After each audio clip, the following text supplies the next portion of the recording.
역설 중에 역설이죠. 심령이 가난하다라고 하는 말은 뭐 어느 정도 마음이 가난한 것에 대해서 누가복음이 기록하고 있는 것처럼 직접적인 물질적인 가난이 아니라면 심령의 가난함에 대해서는 그렇게 사람들이 거부감이 별로 없습니다. 얼마든지 심령이 가난할 수 있다, 이런 위험한 생각을 하죠.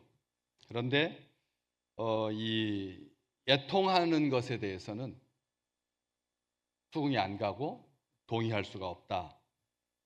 눈물과 애통, 탄식에 대한 심리적인 거부감이 그 어떤 시대보다도 많은 그런 시대이죠. 우리 한국의 여성들이 오랜 시간 동안 이 한이 쌓여서 그래서 이 슬픔과 탄식에 대해서 아주 익숙한 것 같아도 요즘 그 탄식에 대해서, 눈물에 대해서, 애통에 대해서 그렇게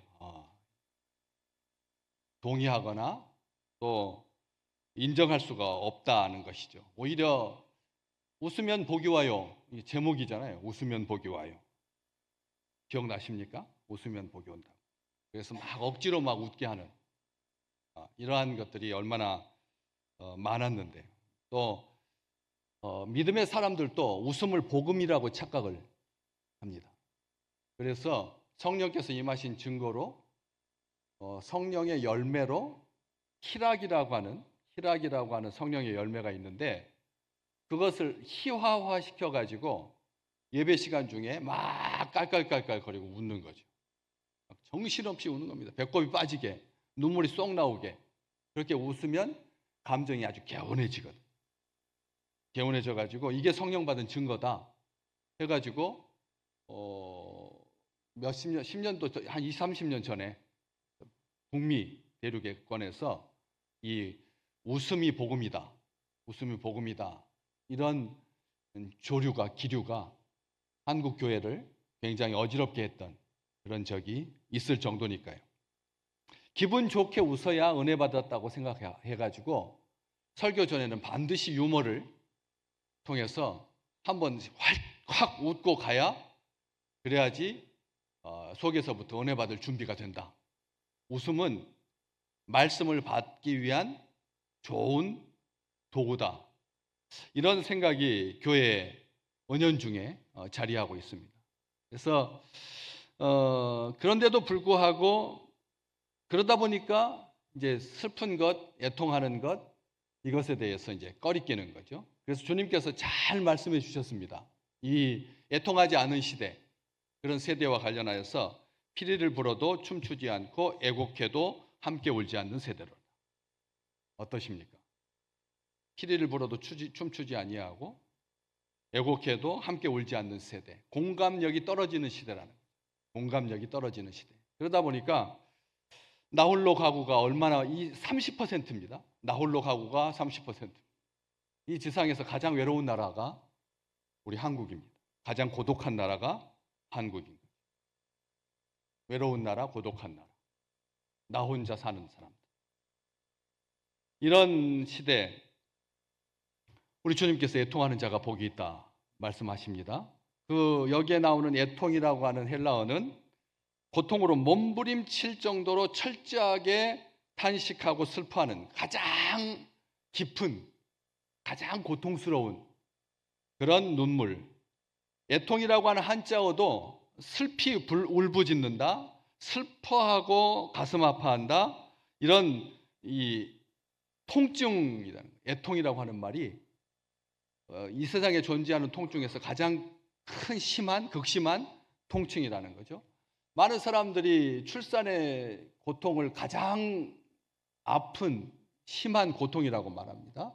남자들은 그것에 동참하지 못하니까 요로결석에, 이 요로에 결석이 생겨가지고 그 돌멩이가 요관을 따라서 내려오면서 혈관벽을 이렇게 긁고 내려와가지고 피가 섞여서 오줌에 나오는 것, 이것을 남자들이 겪을 수 있는 최고의 고통이라고 말합니다. 요로 결석을 경험해보지 못한 사람하고는 인생을 논하지 말라고 합니다. 저도 해봤습니다. 죽을 것 같았습니다. 차 안에서 떼굴떼굴 굴렀습니다. 친구의 차에서 누워가지고 머리를 그냥 땅에다 하고 발을 천장에다 붙이고 그렇게 고통스러워했던 그런 기억이 있습니다. 하필이면 주일이었습니다. 주일날.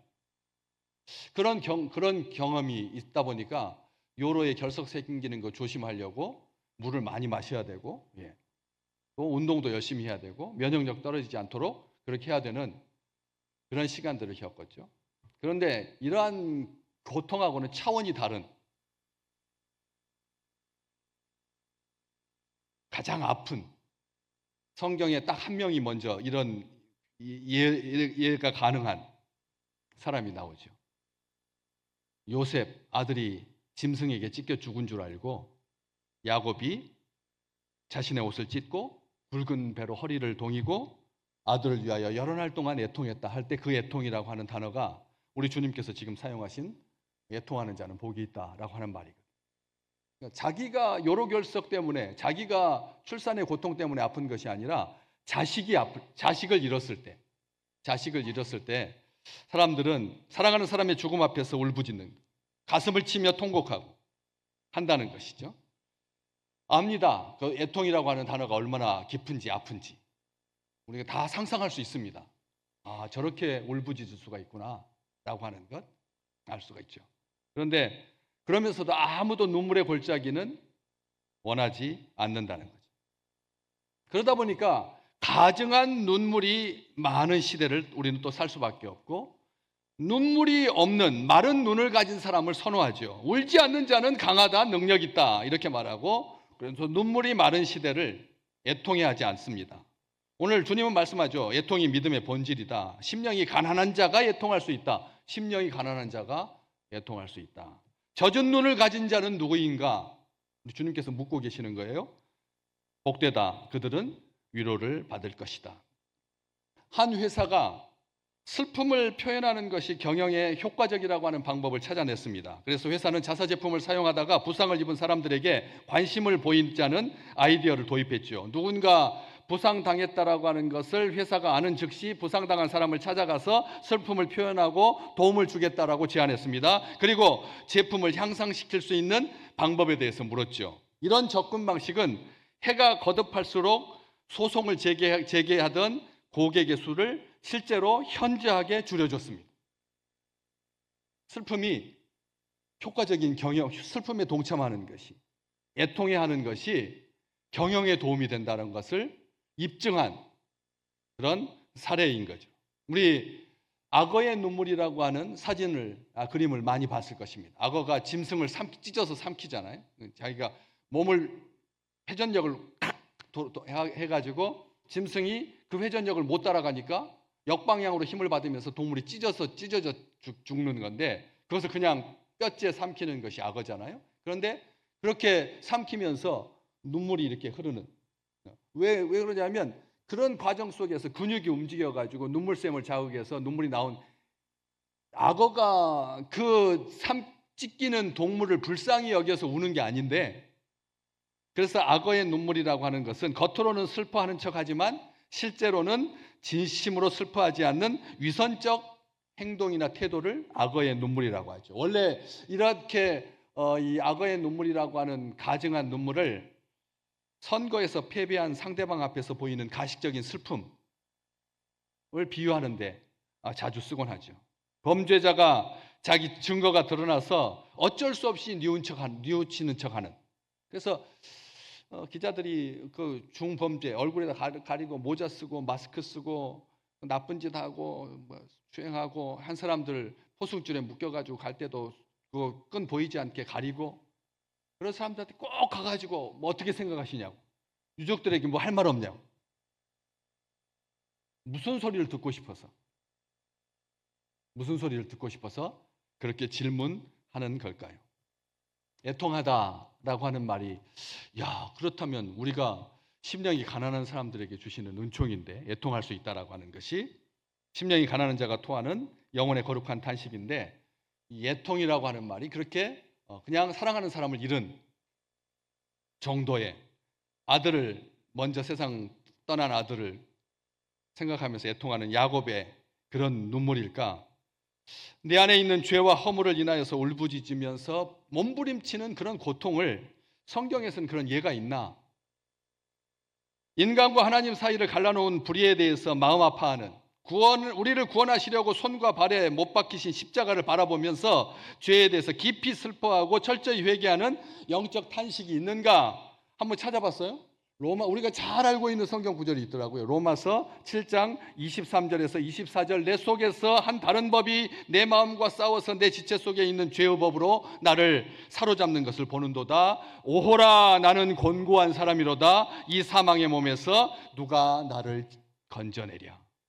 바울이 하나님 앞에 탄식하면서 죄 짓는 그 연약한, 범죄하는, 그렇게 은혜를 받고 사도의 직분을 맡겨주셨음에도 불구하고 그렇게 죄와 싸워서 그렇게 흔들리는 요동치는 자신의 삶을 한탄하면서 가슴을 쥐어 뜯으면서 죄의 삭은 사막이라고 하는 말씀 앞에 두려움으로 자신의 더럽고 추한 모습을 내려놓고 간절히 부르짖으면서 기도하고 있는 그런 통곡, 애통을 우리가 볼 수가 있는 것이죠. 빛이신 주님 앞에서 자기의 죄가 드러나지 않으면 애통할 수 없다는 것입니다. 말씀 앞에서 자신의 추함을 모르는 감추려는 자는 참으로 애통할 수가 없다는 거죠. 십자가 아래서 무릎 꿇지 않으면 참된 애통이 가능하지 않다는 겁니다. 참된 애통은 하나님을 존귀하게 여기는 마음으로 자신뿐 아니라 자기 타인, 어떤 조직, 세력, 국가의 모든 가증한 일로 말미암아서 가슴을 쥐어뜯으며 우는 것이 애통인 것이죠.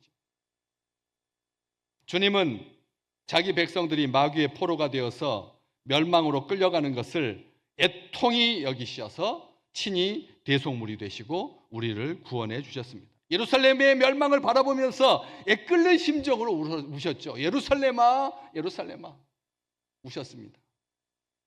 바울도 많은 사람들이 그리스도의 십자가의 원수로 행하는 것 때문에 뜨거운 눈물을 흘린 것입니다. 느헤미야는 어떻고요? 선지자 느헤미야는 예루살렘 성은 허물어지고 성문은 불탔다라고 하는 소식을 조카로부터 들은 다음에 울며 수일 동안 슬퍼하고 하나님 앞에 금식했습니다. 언제 우리가 애통한 적이 있을까요?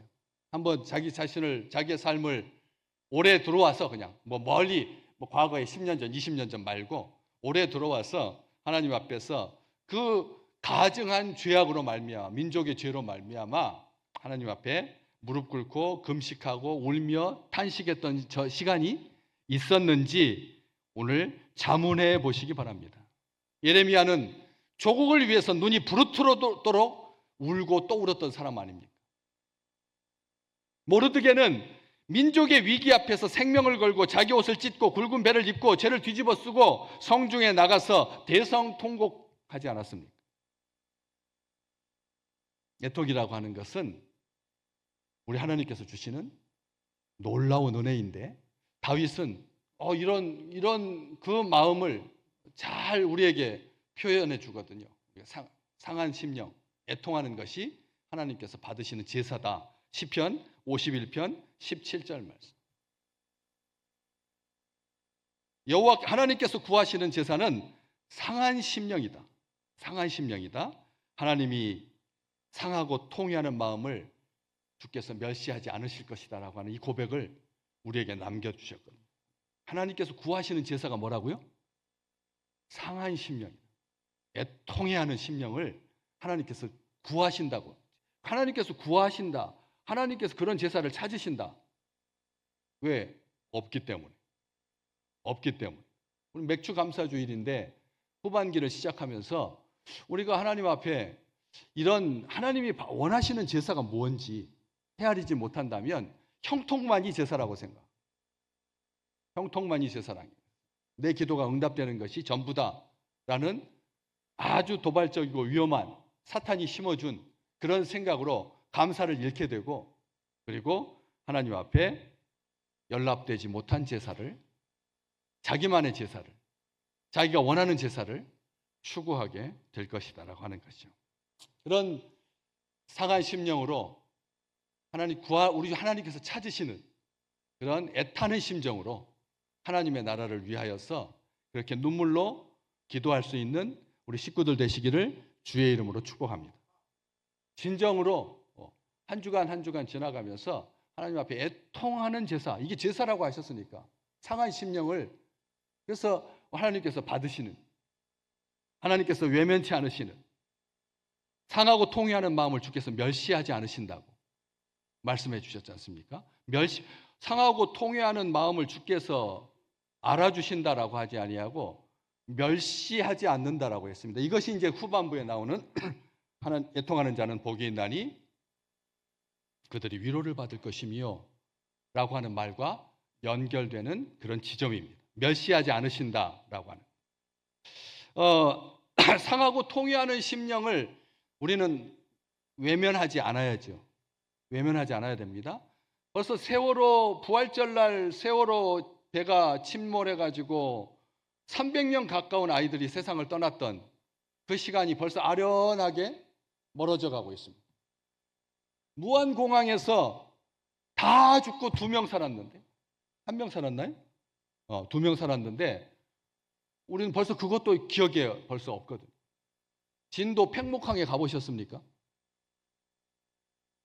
지금 그 배가 지금 그대로 전시되고 있는데 과연 서해안에서 북한의 도발로 말미암아 우리의 생떼 같은 군인들이, 젊은이들이 세상을 떠나가지고 배 밑쪽이 다 뜯겨져 나가가지고 선이 나붙기는 그런 장면들을 우리 잊은 것 아니냐는 거죠.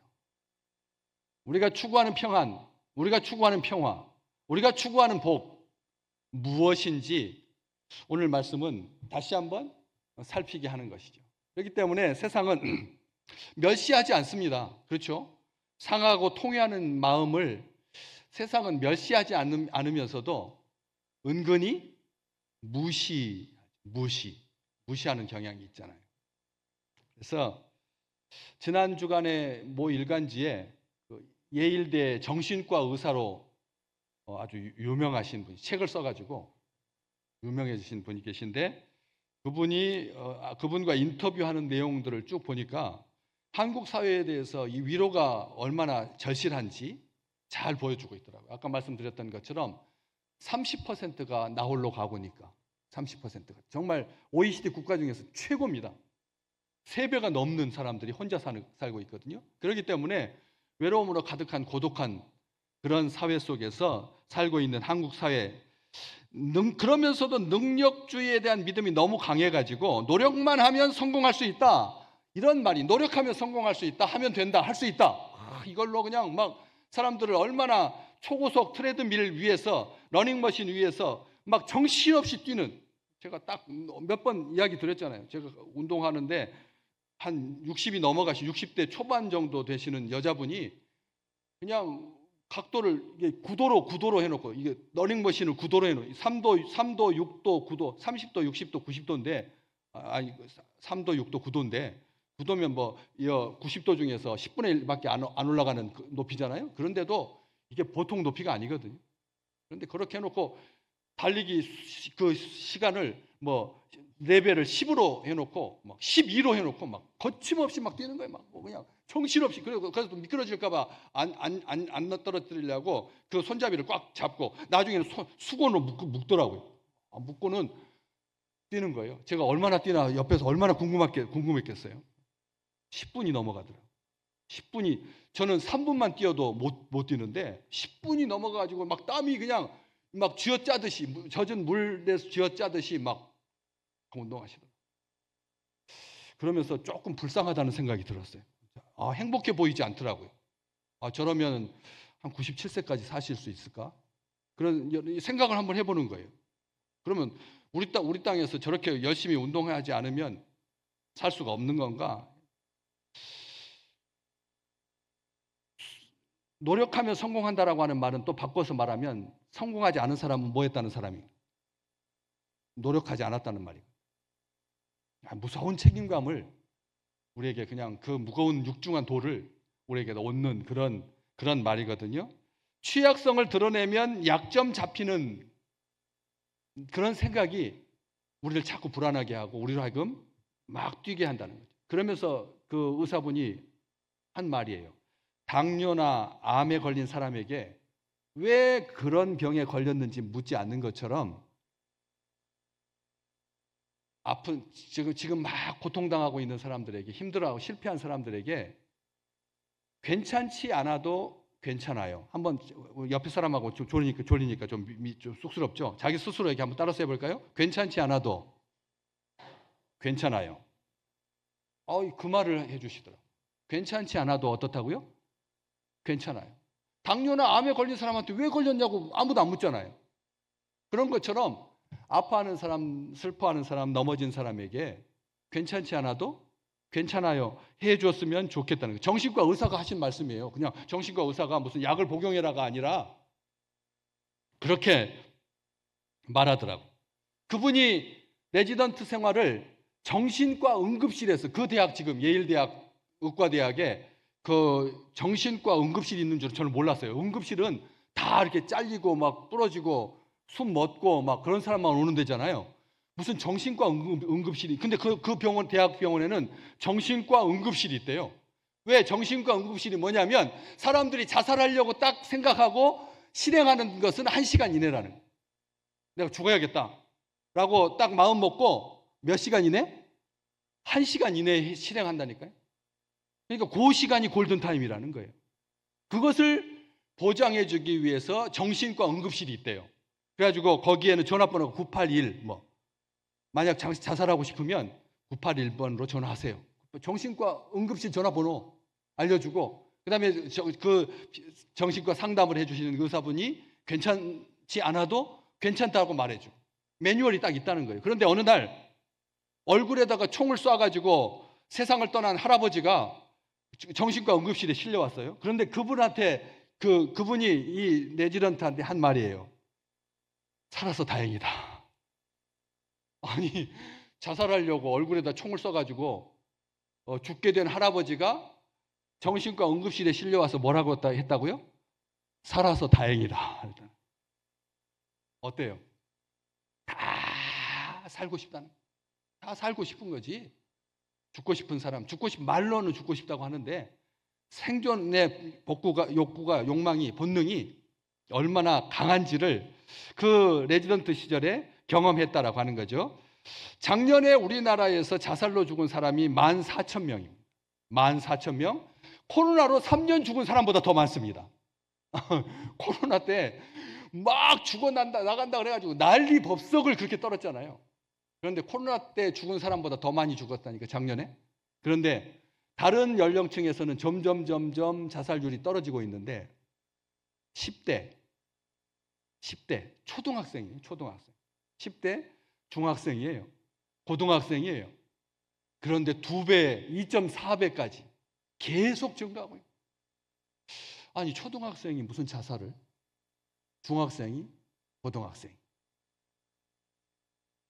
자살률이 우리나라의 반도 안 되는 노르웨이가 이런 문구를 내걸었어요. 한번 따라서 해볼래요? 우리 사회는 단 한 명도 자살로 구성원을 이룰 수 없다. 아멘이 나오지 않아요? 노르웨이 막 별 문제가 많은 나라잖아요. 알잖아요. 선진국들 요즘 막 동성애 해가지고 여러 가지 막. 근데 그 앞 바다에서 기름이 터져가지고 앞으로 200년 동안 전 국민이 아무것도 안 해도 얼마든지 잘 살 수 있는 나라인데 그렇게 다음 세대를 망치지 아니하고 열심히 일해라. 열심히 일하라. 노르웨이 그런 나라잖아요. 그런 나라가 우리 사회는 단 한 명도 자살로 구성원을 이룰 수 없다. 1인 가구가 30%를 넘는 외로운 나라, 고독한 나라. 영국은 세계 최초로 외로운 부를 만들었습니다. 부서가, 정부의 부서 중에 외로운 부가 있다니까요. 우리가 그렇게 우습게 여기는 일본도 고독부를 만들었습니다. 고독부. 영국에는 외로운 부가 있고 일본에는 고독부가 있습니다. 진짜 위로를 받아야 할 나라는 우리나라가죠. 우리나라인 겁니다. 우리나라인 겁니다. 우리가 지금 다 이렇게 신앙생활 하고 계시는데 우리 안쪽에도 벌써 한쪽이 좀 물렁물렁해진, 그렇잖아요. 아픈, 아련한, 우리와 관련된 한 단계만 건너뛰면 자살, 한 단계만 건너뛰면 암. 우리 가족 중에 주님께서 위로해 주시겠다라고. 그들이 이렇게 말씀하시잖아요. 그들이 위로를 받을 것이다. 그들이 위로를 받을 것이다. 주께서 주시는 위로는 단순히 슬픔을 잊게 하는 일시적인 위로가 아니라는 것이죠. 고난을 이겨내고 다시 일어설 수 있도록 용기를 주시는 하나님의 사랑과 은혜라는 것이죠. 주님은 통회하면서 자기 죄를 하나님 앞에 자복하는 자를 복되다 하시고 그 눈물을 씻어주시고 그에게 평안과 사죄의 은총과 기쁨을 주신다라고 약속하고 계시는 것입니다. 시련과 큰 환난의 밤을 통과할 때 가장 절실한 것이 뭘까요? 외로움부, 고독부일까요? 하나님의 위로밖에 없는 줄로 믿습니다. 왜냐하면 사람의 위로는 한계가 있기 때문에. 고린도후서 1장 3절 4절 그래서 우리가 위로해 주시는 하나님을 찬송하는 고린도후서 1장 3절 4절 우리 같이 함께 읽어볼까요? 찬송하리로다. 그는 우리 주 예수 그리스도의 하나님이시요 자비의 아버지시요 모든 위로의 하나님이시며 우리의 모든 환난 중에서 우리를 위로하사 우리로 하여금 하나님께 받는 그 위로로서 모든 환난 중에 있는 자들을 능히 위로하게 하시는 이시로다. 아멘. 우리 혼자 위로받기 위해서 이 말씀 사모하는 게 아니라는 거예요. 모든 위로의 하나님, 모든 환난 중에서 우리를 위로하신다. 분명히 말씀하고 계시고 우리가 그런 위로를 받고 나아가서 그 하나님께 받은 위로로 모든 환난 중에 있는 자들을 능히 위로할 수 있게 해주신다. 하나님을 그렇게 찬양하는 우리 식구들 되시기를 주의 이름으로 축복합니다.